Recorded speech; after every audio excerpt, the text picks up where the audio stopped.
Summer, 1944. The beaches of Normandy have been secured, and Allied forces are pushing deeper into German-occupied France. American tanks roll eastward at unprecedented speeds, liberating towns and villages faster than military strategists ever anticipated possible. But behind this spectacular advance lies a crisis that threatens to halt the entire campaign. Every tank requires gallons upon gallons of fuel for each mile traveled. Infantry divisions consume hundreds of tons of supplies every single day. Ammunition, food rations, medical supplies, replacement parts, fuel. The logistical demands are staggering. The nearest functional port remains hundreds of miles behind the advancing front lines. German forces deliberately destroyed infrastructure during their retreat, leaving roads cratered and bridges demolished. Everything needed by frontline troops must be transported by truck across this devastated landscape. And the system is failing catastrophically. Supply convoys are suffering losses that military planners never anticipated. Vehicles are being destroyed at an alarming rate, not just from enemy action, but from accidents, mechanical failures, and tactical vulnerabilities built into the convoy system itself.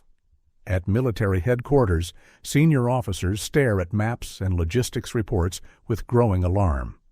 The numbers tell a grim story. Nearly 1/4 of all supplies dispatched never reach their intended destinations. Frontline commanders send increasingly desperate messages. Tank battalions sit immobilized, not because of enemy resistance, but because their fuel tanks are empty. Artillery units ration ammunition. The momentum that could end the war by year's end is grinding to a halt. In conference rooms, generals and colonels debate solutions. They discuss redesigning the entire supply chain, establishing new maintenance facilities, implementing stricter convoy protocols. Every proposal requires weeks or months to implement, time the Allies simply do not have. The official military doctrine for supply transport seems straightforward enough. Trucks travel together in large convoys. 20 or more vehicles maintain formation, spaced 60 yards apart, moving at a maximum speed of 25 miles per hour. The theory makes sense. There is safety in numbers. Vehicles can provide mutual support. If one truck experiences mechanical problems, others can assist. If enemy forces attack, the convoy can defend itself collectively. But theory and reality are colliding violently on French roads. These massive convoys create targets visible from miles away. German aircraft patrol the skies, searching for exactly these kinds of formations.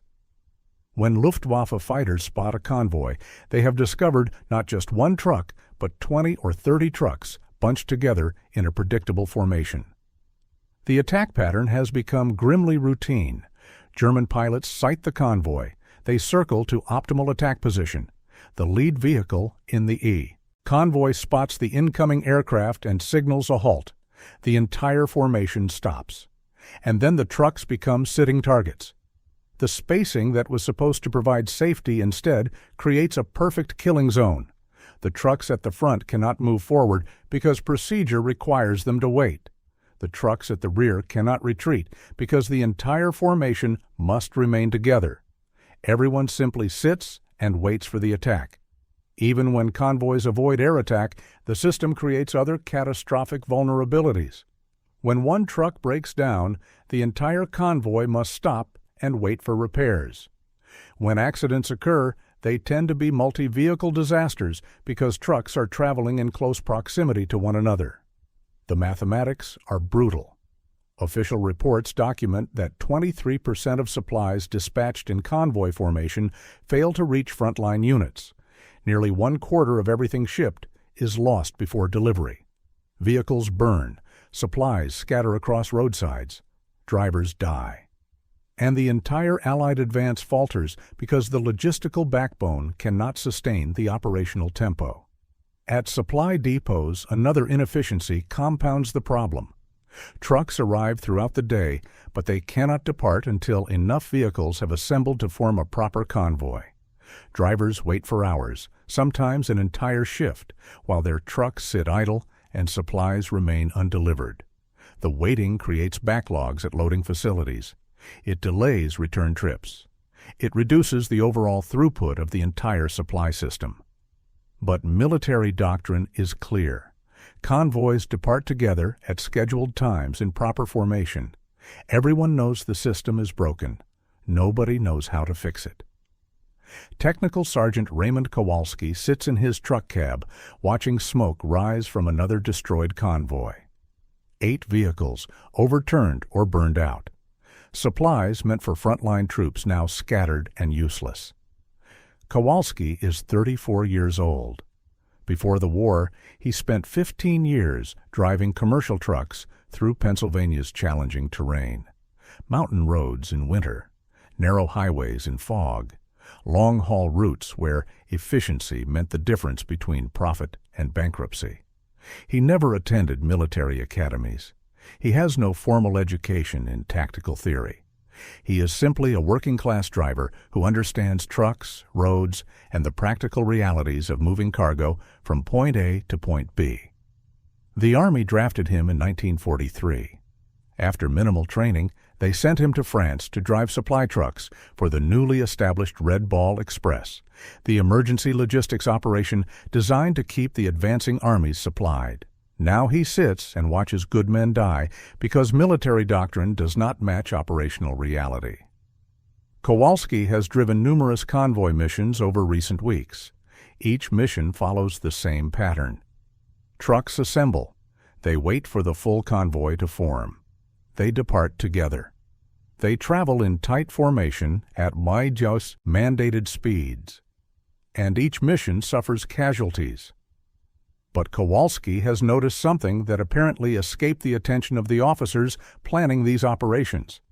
Something so obvious that he initially assumed everyone else must see it too. Trucks that travel independently without waiting to form convoys almost never get attacked. It happens occasionally at the depot. Some trucks finish loading faster than others. Impatient drivers, unwilling to wait hours for convoy formation, simply depart on their own. They drive the same routes, carry the same cargo, face the same threats. But they arrive safely, consistently, reliably. Kowalski starts documenting this pattern in a notebook. He tracks which trucks travel in convoys versus independently. He records attack rates, mechanical failure rates, delivery times. The data becomes undeniable. Convoy formation, 23% losses. Independent operation, less than 3% losses. The mathematical logic is straightforward. A convoy of 20 trucks presents one large, predictable target. 20 individual trucks spread across hours of travel time and miles of road present 20 separate hunting missions for German aircraft. Enemy planes have limited fuel, limited ammunition, limited pilots. Attacking a convoy offers the potential to destroy multiple vehicles with a single sortie. Attacking a single truck requires diverting a fighter from other missions for minimal payoff. The economics of air interdiction favor dispersed targets over concentrated ones. German commanders must allocate resources efficiently. Hunting scattered individual trucks is simply not worth the operational cost. Kowalski realizes the solution has been visible the entire time. Stop assembling convoys. Stop waiting for vehicles to mass into formations. Stop creating large, predictable targets. Instead, load trucks as they arrive. Dispatch them immediately upon completion. Spread departures across hours instead of clustering them into scheduled waves. Make the supply operation unpredictable, dispersed, and economically inefficient to attack. On August 25th, he takes his notebook to his commanding officer. Captain Dennis Hayes looks up from his desk as Sergeant Kowalski enters. The captain's expression already suggests skepticism. An enlisted driver wants to discuss tactical logistics with an officer. Kowalski explains his observations. He shows the data. He outlines how independent dispatch could reduce supply losses by 90%. He makes his case with the directness of someone who has spent his life solving practical problems. The captain's response is immediate and dismissive. Kowalski, you drive trucks. Leave tactical planning to people who attended military academies. Dismissed. The proposal moves up the chain of command anyway. Hayes forwards it with a recommendation for immediate rejection. Enlisted personnel suggesting abandonment of established doctrine. Not recommended. Battalion. Headquarters responds within hours. Convoy procedures are based on decades of military theory. Individual vehicle operations would eliminate mutual support, create communication gaps, and violate fundamental tactical principles. Proposal denied. Kowalski reads the response and feels frustration building. These staff officers, most of whom have never driven a truck in combat conditions, are lecturing him about vehicle operations based on outdated theories. But he does not give up. He approaches other officers. He presents his data to anyone willing to listen. Most respond with variations of the same dismissal. This is the military, not a civilian trucking company. There are reasons established procedures exist. Lieutenant Colonel Martin Burgess at least listens for several minutes before explaining why the idea cannot work. What happens when a truck breaks down in hostile territory with no convoy support? The driver is stranded. The cargo is lost. We cannot accept that risk. Kowalski argues that current convoy losses exceed any theoretical risk of independent operation. Burgess sympathizes but holds firm. This is not how the military conducts logistics. At a driver briefing on August 28th, Kowalski tries presenting his findings to fellow sergeants and enlisted personnel. The response is hostile. Other drivers accuse him of trying to get everyone killed. At least in convoys, they have mutual support. Why would anyone want to drive alone through enemy territory? The social cost becomes real. Other drivers stop associating with him. Word spreads through the motor pools. Kowalski has a death wish. He wants to play cowboy on dangerous roads while German fighters hunt for targets. But 3 drivers approach him privately. Private First Class James Booker from Detroit's automotive industry. Corporal Eddie Martinez. Private Willie Jackson. All 3 have noticed the same patterns Kowalski documented. They volunteer to try his method if it ever receives approval. On August 29th, Colonel Frank Ross, Chief of Transportation, personally reviews and rejects the proposal. He writes across the top in bold letters, "Denied. Unauthorized deviation from convoy protocol is strictly prohibited. Any driver operating outside established parameters will face court-martial." The door appears permanently closed. Raymond Kowalski's ridiculous idea is officially dead. While Kowalski faces rejection at ground level, the supply crisis reaches critical levels at Supreme Headquarters. Lieutenant General Walter Bedell Smith, serving as Chief of Staff to Supreme Commander Eisenhower, reviews logistics reports late into the night. The numbers paint an increasingly desperate picture. General Patton's Third Army has been ordered to halt its advance, not because of German resistance, not because of strategic considerations, but because there is no fuel for the tanks. British forces are rationing ammunition. Canadian units delay operations due to supply shortfalls. The window of opportunity to exploit German disorganization is closing rapidly. German forces, though defeated and retreating, are beginning to establish defensive positions. Every day that Allied forces sit immobilized gives the enemy time to reinforce, reorganize, and prepare. The fluid breakthrough is hardening into static warfare. Smith reads everything that crosses his desk, including routine after-action reports from truck companies, including casualty statistics from the Red Ball Express, including a proposal from some sergeant that everyone dismissed without serious consideration. On August 30th, Smith walks into Colonel Ross's office unannounced. He places Kowalski's proposal on the desk. This truck driver's suggestion about individual dispatch. Explain to me why it was rejected. Ross, caught off guard by the visit from such a senior officer, provides the standard justification. The proposal violates fundamental convoy doctrine. individual vehicles would lack mutual support. The system could not provide adequate security. Smith's voice remains level but carries unmistakable authority. I have read the doctrine, Colonel. I am asking why we continue losing 1/4 of our supplies while following it. Ross attempts to explain that casualties fall within expected parameters for this type of operation. Smith's response cuts through the bureaucratic language. Expected parameters. General Patton's entire army is immobilized because we are accepting expected parameters as inevitable. Get me this, Sergeant, immediately. 2 hours later, Raymond Kowalski stands in a headquarters tent, facing 3 full colonels and a lieutenant general.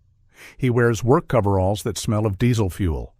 He has not shaved recently. His boots are muddy. He is quite certain his military career is about to end. General Smith does not waste time with pleasantries. Sergeant, explain your method. Assume I understand nothing about trucking logistics. Kowalski takes a breath and begins. Sir, the German Air Force cannot attack what they cannot predict. Currently, we dispatch truck convoys at scheduled intervals. The enemy knows our departure times, our routes, our standard speeds. They station fighters along probable routes and wait for predictable targets. He pulls out his worn notebook. But if we load and dispatch trucks individually as soon as each vehicle completes loading with no waiting for convoy assembly, the Germans never know when or where to intercept. 20 trucks that would occupy a 1/4 mile of road in convoy formation instead spread across 60 miles over 3 hours. Colonel Ross interrupts. What about mechanical breakdowns? What about enemy ground forces that might ambush isolated vehicles? Same solutions currently available, sir. We still run security patrols on the routes, but one broken truck does not stop 19 others, and a bypassed German unit might ambush one vehicle instead of 20. The room falls, silent. Smith examines the data Kowalski has compiled. Convoy losses, 23%. Independent operation losses, 3%. Ross argues the data set is too limited. Anecdotal evidence from a handful of vehicles proves nothing about systemic operations. Smith makes his decision immediately. Sergeant Kowalski, you will conduct a trial operation. 1 week, 20 trucks dispatched using your method. If losses drop below 10%, we implement the system across all Red Ball Express operations. Colonel Ross's face reddens. Sir, if this experiment fails, then I will accept responsibility, Smith interrupts. But if this succeeds and we fail to try it, that responsibility falls on me as well. He looks at Kowalski directly. You have your opportunity, Sergeant. Do not waste it. September 1st, 1944. The Alençon Supply Depot. Kowalski watches 20 trucks arrive for loading. This represents his single chance. If the trial fails, men will die, and he will spend the rest of the war facing military justice. If it succeeds, he might save thousands of lives and change how the military conducts logistics. Traditional convoy operations follow a predictable pattern. All vehicles wait until every truck completes loading, typically 4 to 6 hours. Then the complete convoy departs together, maintaining 60-yard spacing, traveling at 25 miles per hour maximum. Total time from depot arrival to frontline delivery, approximately 20 hours. Kowalski's method operates differently from the first moment. The first truck finishes loading at 600 hours. The driver looks to Kowalski for instructions. You're loaded. Depart immediately. Route 7, optimal speed for conditions, independent operation. The driver appears nervous but nods and rolls out of the depot immediately. No waiting, no convoy assembly. Second truck completes loading at 6:18. Go. Third truck at 6:33. Go. Instead of one convoy departing at noon after all vehicles are ready, Kowalski dispatches 20 trucks between 600 and 1100 hours. 5 continuous hours of staggered departures. At any given moment, the trucks are spread across 90 miles of road rather than concentrated in a single formation. They travel at speeds appropriate for current conditions rather than fixed at a uniform crawl. Kowalski also modifies speed restrictions. Instead of the mandatory 25-mile-per-hour convoy limit, he tells experienced drivers, "Run what's safe. You know these roads now. If conditions allow 40, do 40. If it's 30, it's 30. Use your judgment." The Transportation Corps observers are horrified. Ross's deputy keeps detailed notes of violations, exceeding speed limits, no convoy organization, individual vehicle operations in active combat zones. But something remarkable begins happening. Trucks start arriving at forward supply dumps faster than any convoy has managed. The first vehicle reaches Third Army depots at 18:30 hours, 12.5 hours from departure. That represents 90 minutes faster than convoy average. The last truck arrives at 0:45 the following morning. All 20 trucks deliver their complete cargo, 0 combat losses, 0 air attacks. One minor breakdown, a flat tire that the driver changes independently and continues without delaying any other vehicles. German aircraft do spot 3 of Kowalski's trucks during the trial run, but intercepting a single truck requires a fighter to divert from patrol routes, hunt down one target, and expend ammunition and fuel for minimal tactical payoff. 2 pilots do not bother pursuing. The third makes one strafing pass, misses, and returns to base rather than waste resources on extended pursuit. Day 2, another 20 trucks, 19 successful deliveries. 1 accident, a driver falls asleep and crashes. But it represents a single vehicle loss, not a multi-truck pileup like convoy accidents typically cause. Loss rate, 5%. Day 3, 22 trucks, 22 deliveries, 0 losses. Day 4, 20 trucks. 1 vehicle damaged by opportunistic ground fire from bypassed German infantry. 19 successful deliveries. Loss rate, 5%. Day 5, 23 trucks, 23 deliveries, 0 losses. By day 6, even the skeptical colonels are watching statistics with disbelief.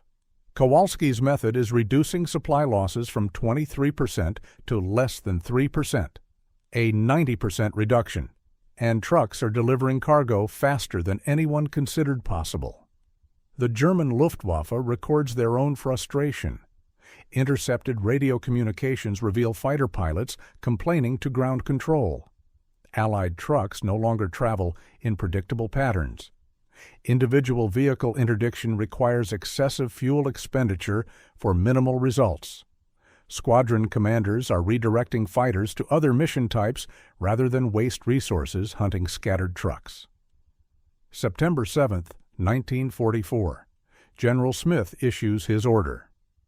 All Red Ball Express operations will immediately adopt staggered individual dispatch protocols as developed by Technical Sergeant Raymond Kowalski. This directive is effective immediately and applies to all Transportation Corps operations in the European theater. The transformation happens with remarkable speed. By mid-September, the entire Red Ball Express, nearly 6,000 trucks, has abandoned traditional convoy operations. Supply depots begin loading and dispatching vehicles continuously, 24 hours per day. Trucks depart every 3 to 5 minutes instead of massing into vulnerable formations. The statistical results prove even more dramatic than the trial suggested. During the final 8 weeks of Red Ball Express operations, from September through November 1944, supply losses drop to 2.7%. Delivery speed increases by 32%.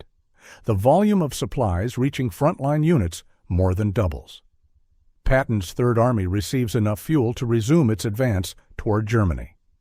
British forces receive adequate ammunition for sustained operations. The entire Allied offensive regains momentum. German military records, captured after the war, reveal the enemy's perspective. A Luftwaffe squadron commander writes in October, "Allied supply trucks now operate with no discernible pattern. Individual vehicle interdiction represents ineffective use of our limited air resources. Recommend focusing fighter operations on tactical ground support rather than logistics harassment." The Americans have made truck hunting economically impossible for the overextended German Air Force. Every fighter sent to chase scattered trucks represents one less aircraft defending against strategic bombers or supporting ground troops. The Germans simply cannot afford the trade-off. The Red Ball Express, now operating under Kowalski's staggered dispatch method, delivers more than 412,000 tons of supplies during 82 days of operation. That quantity represents enough ammunition, fuel, and equipment to sustain 6 Allied armies advancing from Normandy to the German border. The system's success spreads beyond France. By November, trucking operations across all Allied theaters begin adopting staggered dispatch principles. British forces in Italy test the method and report similar results. Pacific Theater logistics planners study the approach for island-hopping operations. In late October, Allied forces capture a German staff officer near Aachen. During interrogation about supply operations, he expresses visible frustration when asked about Allied trucking. Through a translator, he states, "We cannot target what we cannot predict. Your trucks are like ghosts now, everywhere and nowhere simultaneously. We stopped attempting interdiction. It wastes fuel we no longer have." That quote makes its way through intelligence channels to Supreme Headquarters. Eisenhower reads it and writes a note to General Smith. This sergeant's method is forcing the Germans to concede the logistics battle entirely. Recommend formal recognition. November 18, 1944. 2 days after the Red Ball Express officially ends operations, Technical Sergeant Raymond Kowalski receives the Bronze Star Medal for exceptional meritorious service in support of combat operations. The citation specifically mentions his innovative tactical logistics methods that significantly reduced supply losses and enhanced operational effectiveness throughout the European theater. The ceremony is brief. Senior officers present the medal.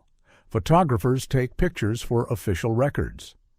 Kowalski stands in his dress uniform, looking uncomfortable with the attention, and then returns to regular duties. Raymond Kowalski returns to Pittsburgh in 1946 after the war ends.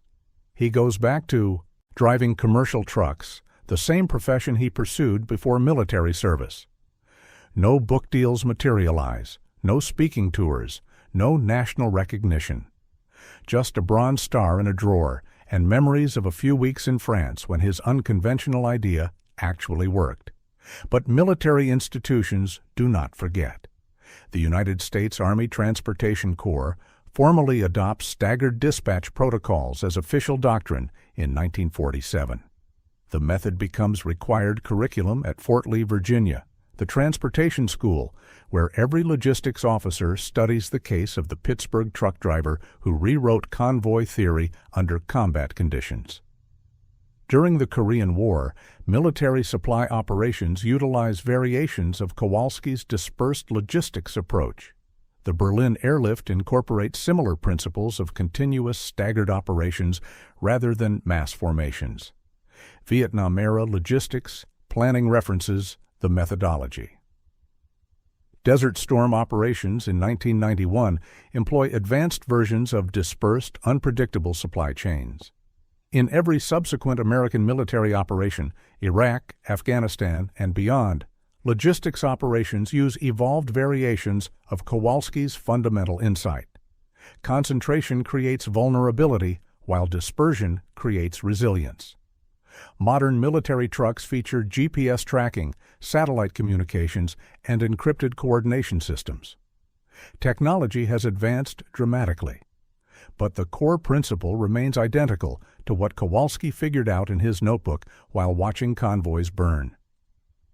Make enemy interdiction efforts economically inefficient by dispersing your logistics footprint. The principle extends beyond military applications. The civilian logistics industry learned from military innovations.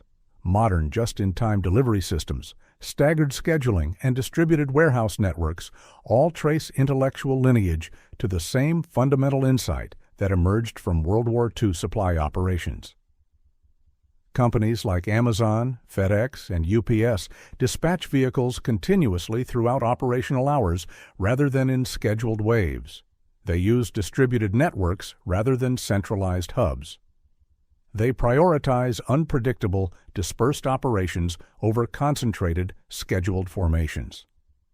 The approach proves more efficient, more resilient to disruption, and more scalable than traditional methods. These corporations probably do not realize they are implementing a methodology invented by a truck driver during World War II, but the connection is direct and undeniable.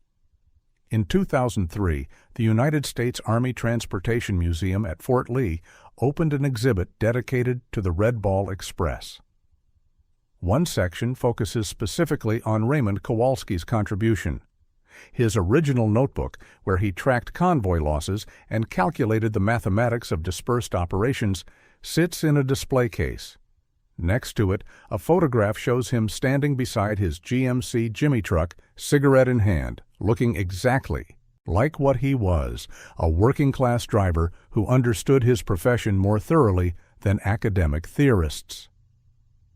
The museum placard states, "Sometimes the most important innovations come not from commanders or theorists, but from the people actually performing the work."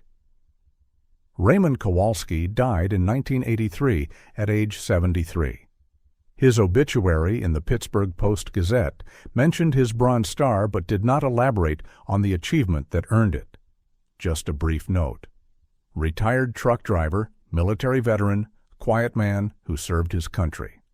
But in every military logistics course taught today, in every academic dissertation analyzing World War II supply operations, in every strategic analysis of how the Allies sustained their advance across Europe, there exists a footnote about the sergeant who proved that sometimes the most radical idea is simply a truth that everyone else refused to acknowledge. Kowalski's method did not merely reduce supply losses by 90%. During 8 weeks of operation in France. It fundamentally changed how modern logistics systems function across military and civilian applications. The principle he identified, that concentrated, predictable operations create vulnerability while dispersed, unpredictable operations create resilience, now underlies logistics planning across every domain of modern society. Military supply chains worldwide employ variations of his approach. Commercial shipping networks use descended methodologies. Even digital infrastructure and network security protocols incorporate similar principles of distribution and unpredictability to resist attack. All because one truck driver from Pittsburgh refused to accept that the established method was the only method. All because he trusted his own observations and experience over institutional doctrine. All because he had the courage to challenge a system that everyone else considered inevitable. The story carries lessons that extend far beyond truck convoys in France during 1944. Expertise often resides with practitioners rather than theorists. The people actually doing the work frequently understand operational realities that escape the notice of distant planners. Institutional inertia and resistance to change often protect failing systems long past the point where alternatives become obvious. And sometimes the most important innovations come not from universities or research laboratories or military academies, but from someone with grease under their fingernails, a notebook full of observations, and the determination to prove that a better way exists. Raymond Kowalski never wrote books about leadership or innovation. He never gave TED Talks about disrupting established systems. He never became famous or wealthy from his contribution. He simply drove trucks, paid attention, recognized a pattern, and refused to accept unnecessary deaths as inevitable. Sometimes that is enough to change the world